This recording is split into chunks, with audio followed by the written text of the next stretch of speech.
भारत की सरकार, भारतीय जनता पार्टी की दुर्भावना, केंद्र सरकार की तानाशाही आप लोगों के सामने आई है। उसका मैं विस्तार से एक एक करके घटनाओं के बारे में आपको बताऊंगा। अरविंद केजरीवाल जी के बारे में जब हम लोग कहते हैं कि जेल के अंदर उनको उत्पीड़न की सारी पराकाष्ठा उनके साथ पार की जा रही है, 23 दिन तक उनको इंसुलिन नहीं दी जाती, उसके लिए कोर्ट कचहरी के चक्कर लगाने पड़ते हैं, उसके लिए तिहाड़ जेल के सामने दिल्ली की जनता प्रदर्शन करती है, उसके लिए लंबी लड़ाई के बाद उनको जो उनके जीवन के लिए सबसे जरूरी दवा थी इंसुलिन, वो मिल पाती है 23 दिन के बाद। 24 घंटे उनको सीसीटीवी की निगरानी में रखा जाता है। पीएमओ और एलजी ऑफिस 24 घंटे उनके ऊपर निगरानी रखते हैं। मुलाकात के मामले में जो सामान्य कैदियों के भी अधिकार हैं वो भी छीन लिए गए। पत्नी से मुलाकात होनी हो तो शीशे की दीवार बीच में रहेगी, आतंकवादियों जैसे मुलाकात। पंजाब के मुख्यमंत्री से मुलाकात होनी है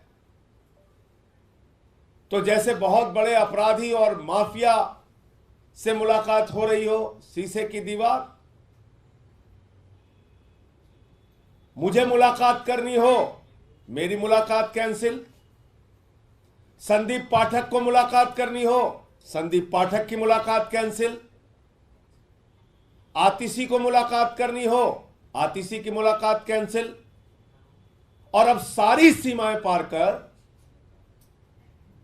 प्रधानमंत्री जी और केंद्र की सरकार इतनी दुर्भावना पर उतर आई है, भारतीय जनता पार्टी के लोग, कि पत्नी से भी मुलाकात कैंसिल।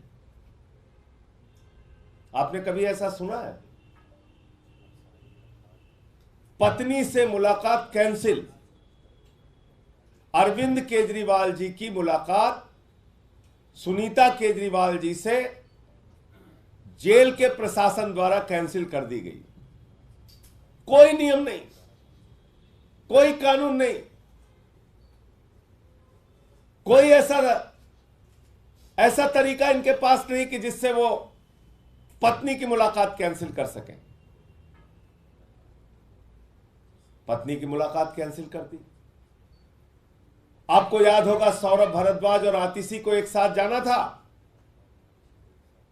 अंतिम दिन आतिशी की मुलाकात कैंसिल कर दी, बोले नहीं साहब,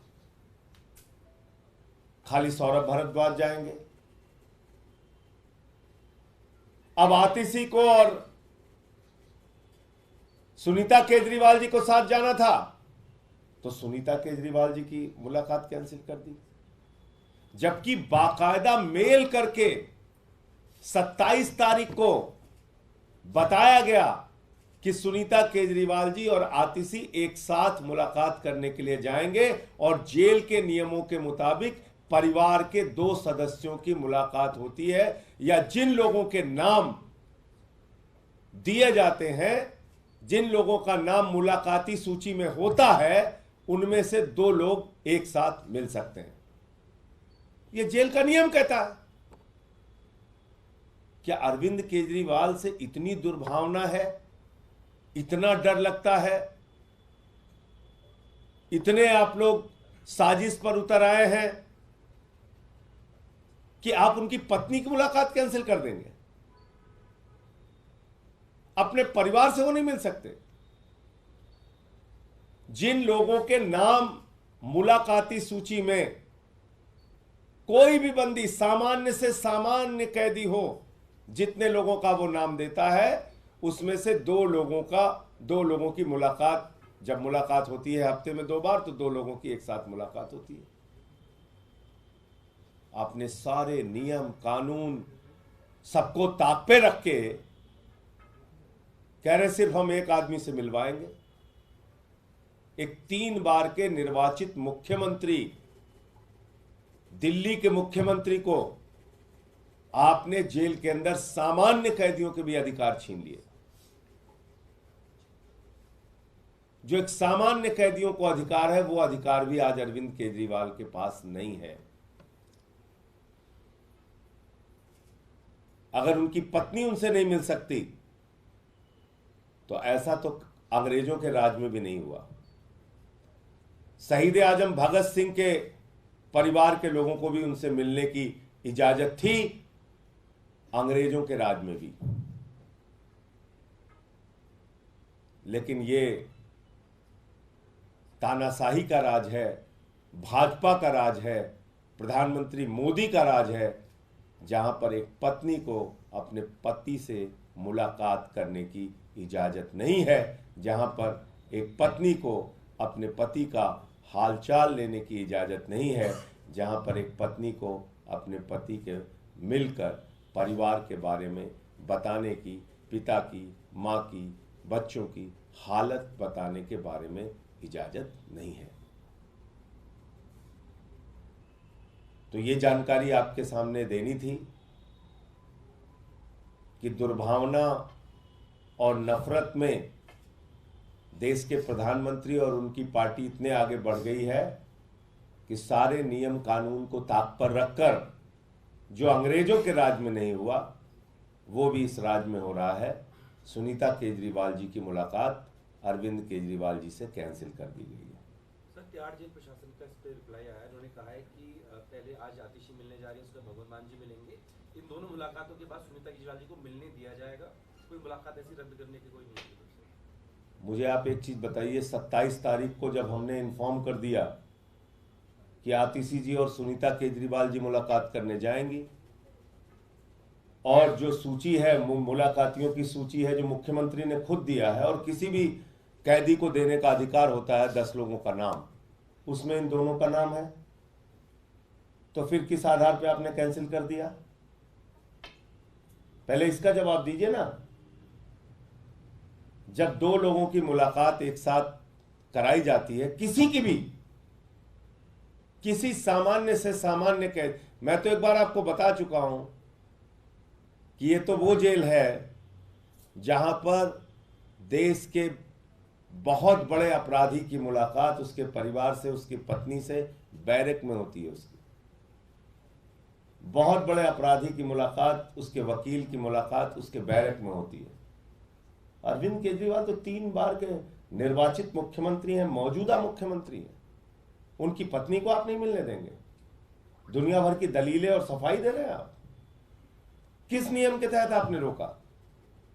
27 तारीख को जब आपको सूचना दे दी गई कि आतिशी और सुनीता केजरीवाल जी दोनों जाएंगे मुलाकात करने के लिए, आपने किस आधार पर पत्नी की मुलाकात कैंसिल कर दी? ये तो कल से जब मीडिया में बातें चली तब हो सकता है अभी सफाई दी होगी, मुझे जानकारी नहीं उनकी सफाई के बारे में।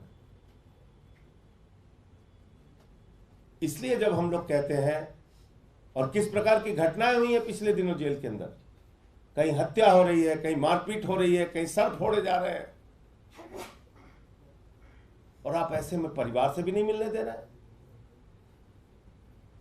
अभी 2 जेलों में घटनाएं हुई हैं, पता कर लीजिएगा। एक जेल में हत्या हुई है, एक जेल में सर फोड़ा है एक दूसरे का, लोगों ने, पता कर लीजिएगा। तो आज जेल में अरविंद केजरीवाल के जीवन को खतरा है, ये बार बार हम लोग कह रहे हैं, बार बार। और ये बात कोई हवा में नहीं कह रहे हैं, क्योंकि सारे नियम कानून ताक पे रखे जा रहे हैं उनके लिए। तमाम तरीके की बाधाएं और दीवारें खड़ी की जा रही हैं उनके लिए, दवाओं तक का इंतजाम रोका जा रहा है उनके लिए। इस आधार पे हम लोग ये बात कह रहे हैं। संजय भाई, आपके गठबंधन पार्टनर जो कांग्रेस में, आपके गठबंधन के साथ कन्हैया के उम्मीदवार, इसको लेकर एक विद्रोह जैसी स्थिति ऐसी है कि उनके प्रदेश अध्यक्ष को इस्तीफा देना पड़ा, वो सामने आ गए। क्या इसका असर गठबंधन पर, पूरे चुनाव पर पड़ेगा? देखिए, मैं सिर्फ इतना कहना चाहता हूं कि ये कांग्रेस पार्टी का अंदरूनी मामला है, और कांग्रेस पार्टी के जो वरिष्ठ नेता हैं वो इसका संज्ञान ले रहे होंगे।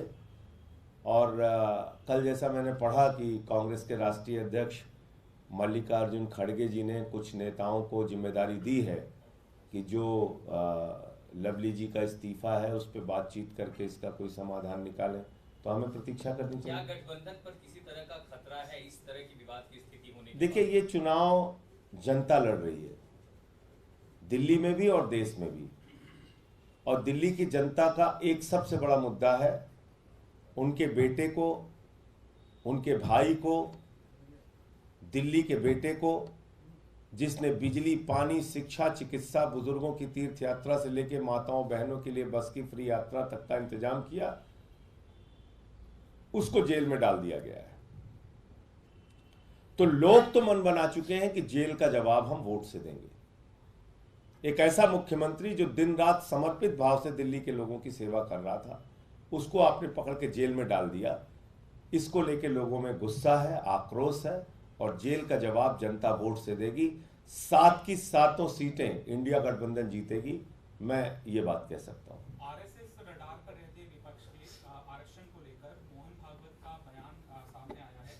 उन्होंने कहा है कि हम किसी भी तरह के आरक्षण के विरोधी नहीं हैं। देखिए, मोहन भागवत, आरएसएस और भारतीय जनता पार्टी, ये एक झूठ बोलने की, सिर्फ हिंदुस्तान की नहीं, पूरी दुनिया की सबसे बड़ी फैक्ट्री अगर झूठ बोलने की कोई है तो भारतीय जनता पार्टी और आरएसएस है। इनसे बड़ी मास्टरी किसी को नहीं है झूठ बोलने में। यही मोहन भागवत कह चुके हैं कि आरक्षण खत्म होना चाहिए, आरक्षण की समीक्षा होनी चाहिए। इनके एक नेता, संयुक्त महासचिव मोहन वैद्य, कह चुके हैं कि आरक्षण से अलगाववाद बढ़ता है, आरक्षण खत्म होना चाहिए।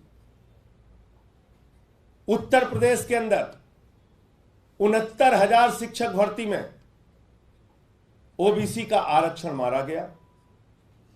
मैं ऑन रिकॉर्ड बातें बोल रहा हूं, इसको ध्यान से सुनिएगा, और अगर मैं कहीं गलत बोल रहा हूं तो इस पे सवाल पूछिएगा मुझसे। पूरे देश के विश्वविद्यालयों में, दिल्ली विश्वविद्यालय सहित पूरे देश के विश्वविद्यालयों में आरक्षण चुन चुन के खत्म किया गया।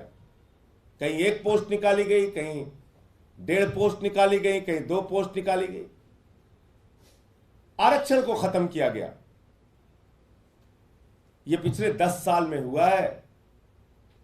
तो भारतीय जनता पार्टी और आरएसएस का साफ एजेंडा है, और मैं फिर दोहरा रहा हूं, पूरा भारत तो बाबा साहब डॉक्टर भीमराव अंबेडकर जी के संविधान को मानता है।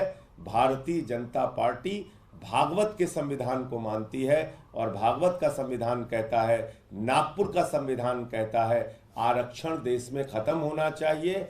भागवत का संविधान कहता है चुनाव खत्म होना चाहिए, और देश का संविधान लोकतंत्र खत्म होना चाहिए।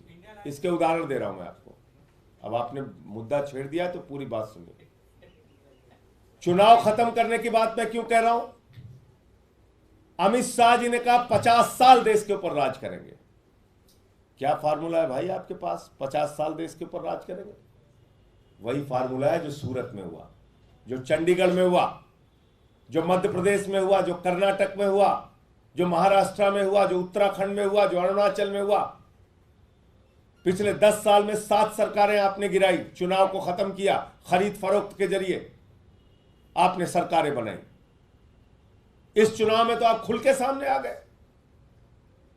चंडीगढ़ में आपने हमारे मेयर के वोट काट के अपना प्रत्याशी जिता दिया। आपने सोचा था कभी आजादी के बाद पहली बार सूरत में, बताइए, चुनाव हुआ नहीं, बीजेपी जीत गई। चुनाव नहीं हुआ और बीजेपी जीत गई वहां पे। इसलिए मैं कह रहा हूं पूरे देश में चुनाव खत्म होगा। क्या हुआ अरुणाचल में? आपको पता है 10 विधायक भारतीय जनता पार्टी के वहां जीत गए। पता नहीं मीडिया ने कितनी रिपोर्टिंग की इसकी। बगैर चुनाव के 10 बीजेपी के विधायक जीत गए अरुणाचल में। कैसे जीत गए बताइए आप? दिल्ली के अंदर जहां पे एक दलित के बेटे को मेयर बनना था, चुनाव आपने कैंसिल कर दिया। इसलिए मैं कह रहा हूं ये 2024 का चुनाव अंतिम चुनाव है। इस देश के 145 करोड़ लोगों से अपील कर रहा हूं, भारत के संविधान को बचाने के लिए, आरक्षण को बचाने के लिए और अपने वोट को बचाने के लिए वोट कीजिए। इसके बाद आपको वोट देने का मौका नहीं मिलेगा, क्योंकि अमित शाह तो कह चुके हैं 50 साल राज करेंगे इस देश पे। और आरक्षण के विरोध में तो हमेशा से भाजपा रही है। याद होगा आपको, वीपी सिंह जी का मंडल आया था तो कमंडल लेके निकल पड़े थे। उस समय विरोध किया था इन्होंने, खुलेआम विरोध किया था। तो ये तो आरक्षण के विरोधी लोग हैं, इनका जन्म हुआ है आरक्षण के विरोध में। कितने कैबिनेट सेक्रेटरी बताइए देश में SC ST हैं? कितने joint secretary ST SC OBC हैं? बताइए ना। तो इसलिए मैं कहना चाहता हूं कि भारतीय जनता पार्टी और RSS झूठ बोलने की फैक्ट्री है। वो सफाई क्यों दे रहे हैं? क्योंकि चुनाव में हमने ये मुद्दा उठाया, इनकी चोरी पकड़ ली, और चोरी ऐसे नहीं प्रमाण के सहित पकड़ी। तो इसलिए इस देश के दलितों को, पिछड़ों को, शोषितों को, वंचितों को, आदिवासियों को, सबको एकजुट होकर इनको इस बार हराना है और अपने आरक्षण को, संविधान को और भारत के लोकतंत्र को, चुनाव को बचाना है। विवादित बयान आपने भी दिया है। कल ही आप भावनगर में थे और आप पाकिस्तान का जिक्र कर रहे हैं चुनाव में। मैं थोड़ी जिक्र कर रहा हूं, मैं तो कह रहा हूं जितना नाम पाकिस्तान वाले पाकिस्तान का नहीं लेते, उससे ज्यादा नाम भाजपा ही लेते हैं।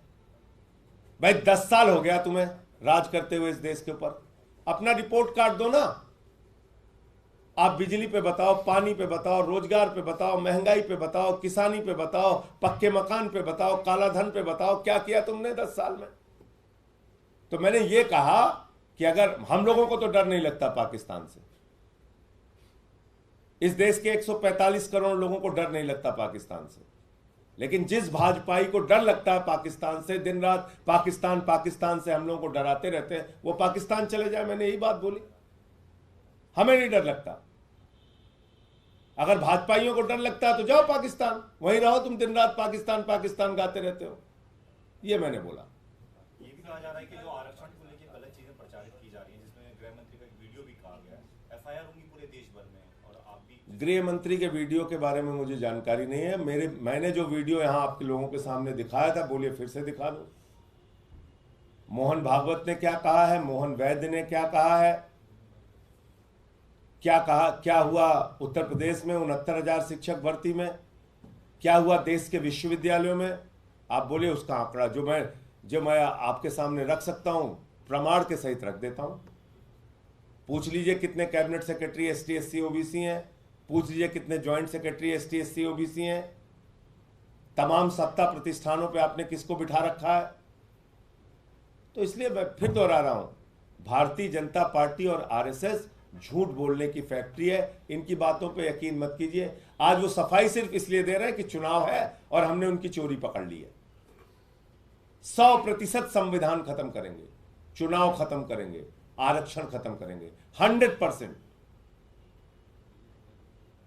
सूरत हो गया, अरुणाचल हो गया, चंडीगढ़ हो गया, 6-7 राज्यों में सरकारें गिरा दी, तो साफ है चुनाव खत्म करना है इनको।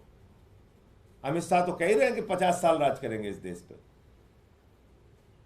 धन्यवाद। अक्सर संजय जी आरोप लगते हैं कि सत्तारूढ़ दल पाकिस्तान की एंट्री कराता है। इस बार ऐसा लग रहा है विपक्ष पाकिस्तान के चुनाव में सत्तारूढ़ दल ही एंट्री कराता है, सत्तारूढ़ दल ही एंट्री कराता है। बार बार वो लोग हिंदुस्तान पाकिस्तान करते हैं चुनाव में, सबकी एंट्री कराते हैं, वो मुद्दों की एंट्री नहीं कराते। बस इस बार हम मुद्दों की एंट्री करा रहे हैं। हमें नहीं सुनना है सब बकवास, हमको मुद्दों की बात करनी है। एजुकेशन पे, हेल्थ पे, बिजली पे, पानी पे, बेरोजगारी के सवाल पे, महंगाई के सवाल पे, इस पे बात करो।